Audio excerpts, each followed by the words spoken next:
Well, we've got some final thoughts on Alabama Vandy, and honestly, it was awesome. It was a much needed victory, and we've got a tough slate ahead of us. Going to Missouri, which we'll be going over more on Missouri tomorrow on Primetime Live, of course. Honestly, we needed this. We needed this. I mean, we shut out Vandy in the second half. That was pretty cool right there. And final thoughts on this game, good buddy? I think it was really important for us to play as solid as we did against a non-blue blood, or elite program or anything like that. Because under Kalen DeBoer, it's still a small sample size. Again, it is a small sample size. A lot of people, wanting to, as you say, throw the baby out with the bathwater on Kalen DeBoer, but it is a small sample size. He has not been the head coach for that long. But in the small sample size of games that we do have, outside of blowing out LSU, who really wasn't that good, but still just an incredible win last year, and beating Georgia last year, we really weren't that good. We just weren't, flat out, all season, right? Well, you come into this season, you have that Florida State loss, things are snowballing. Then we beat Georgia again, which everyone said we weren't going to do. I believe that we could. I was skeptical, but I thought we would play hard and we got it done. But then the bigger test was after that game.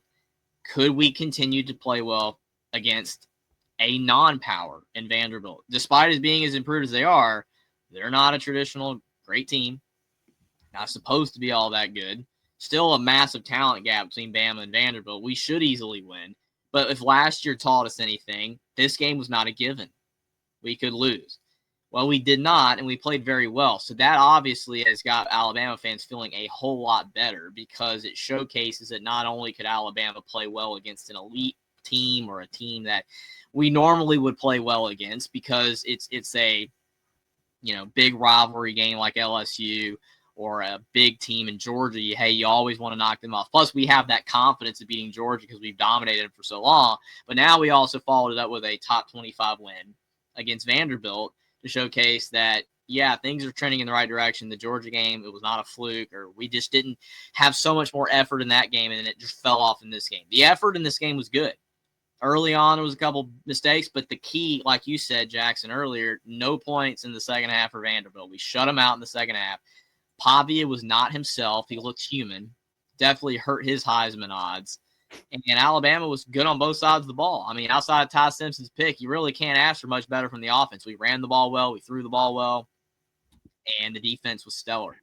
So, overall, especially second half, I mean, you can't get any better than that. So I think it was a very important game in a lot of facets. Just not in the fact that we won a game, not in the fact that, hey, Vanderbilt was top 25, but it just showcased that, hey, Alabama football can follow up a big win over Georgia with another win against a team that maybe Alabama wouldn't play as hard against. We played hard, and I hope that continues next week and beyond, because if that does, this game is a big stepping stone in that direction for hopefully consistency with this team, with these players that can maybe make us a playoff team. Maybe. Oh, man. Yeah, because, the running game, once again, has massively improved. I mean, everybody keeps asking, is the running game going to keep going? Is it going to improve? Is it going to improve? Well, we've massively improved. Yeah, because you mentioned that interception that Ty Simpson threw. He should have handed it off to Jam Miller on 4th and 1, but he learned from that mistake. Because that's something I've noticed quite a lot, is a lot of progression from Ty Simpson. And it's funny, I was watching a little bit of Nets Round Live today where Joel Klatt was on there. He was sitting there saying, oh, if Ty Simpson's last name was Manning, he'd be winning the Heisman already. It's like, well, You could say that about any quarterback, though, that. honestly, in the top of the race. Dante Moore currently is the favorite, I think. But if his last name was Manning, oh, yeah. I mean, he'd be so far ahead away to winning the Heisman in the odds. It'd be unreal. If Mendoza was Manning, if Simpson was Manning, Jeremiah Smith. I mean, it doesn't matter who it is. I mean, Arch Manning has been a big disappointment, but it's only a disappointment because he's Manning and he was hyped up so Yeah. much. It's not fair to that guy. No. You know? I mean, Todd Simpson had a lot of people believing that he could be good because he was a highly rated guy, but there were also a lot of skeptics and doubters because, hey, the few times he came in, he didn't look all that good. So there was pressure on Todd Simpson to be good because, yeah, he's a starting quarterback at Alabama this season. He's got to be good or, oh, my gosh, the sky's falling, whatever. But at the same time, Todd Simpson wasn't expected to be unbelievably good. So him outperforming expectations to this point has been really good. It's better to be in Todd Simpson's predicament where, hey, maybe things just don't work out and you get benched. But, hey, if you do good, hey, Todd Simpson, he's defied odds. People are like, wow, he's in the Heisman conversation. He's been incredible so far and a pleasant surprise. It's better to be in that situation than Arch Manning where everyone thinks you're going to be the best and elite and all that because of your name, 5-star and all that kind of stuff to, hey, you're playing like crap. And, you know, you don't want that. It sucks. It sucks to be Arch Manning. It doesn't suck to be Arch Manning because he's got a lot of NIL and things are great, you know, great family pedigree, all that stuff. But when it comes to the expectations that were set to his performance and the amount of trash talk that's going his way from fans, you don't want to be Arch Manning. So. No, you don't. No doubt. And, you know, I've looked at Simpson's numbers from Saturday where he had 23 of 31 completed passes, 340 passing yards, and 2 touchdowns. Incredible stats right there. Like, some people just gloss over that. Like, that's really good. Hmm? I mean, that's really good for a guy that I don't even think either me or you thought was going to be playing this well. I thought Todd Simpson would have more Florida State-like performances possibly after the game. And maybe he still will, but since that Florida State game, as you've mentioned, Jackson, multiple times over, the progression and the improvement of Todd Simpson from that game has been stellar. He does not even look like the same player. You know, he's improved in a lot of areas, you know, decision-making, getting the ball out of his hand quicker, not being indecisive, you know. Like, he's improved in all those areas, and those are all key areas for strong quarterback play. So, I mean, again, if he keeps it up, I mean, Todd Simpson's going to be in the Heisman conversation at the end of the year, especially if Alabama does finish strong and has a good record. I mean, he's playing great.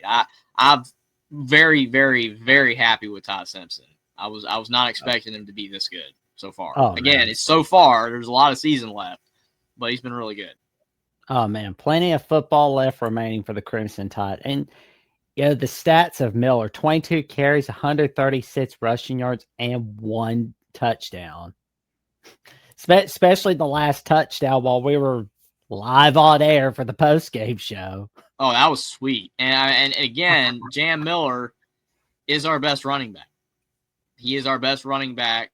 I would even go as far as to say by far, because it's nothing against Richard Young and Daniel Hill. They're talented guys. I still think that their time in the sun is in the future. I think that they'll have success. If not, we'll find somebody else to do it. But, I mean, Richard Young and Daniel Hill are not putting up crazy stats. I understand that Alabama has struggled a bit, you know, with O-line play last year's, all that kind of stuff. But the O-line's not that bad. They've actually been better this season. And it's just we were not running the ball well. You see Jam Miller's in there, and the running game is vastly improved. And Vanderbilt's defensive line was supposed to be solid. And Jam Miller ran all over the place.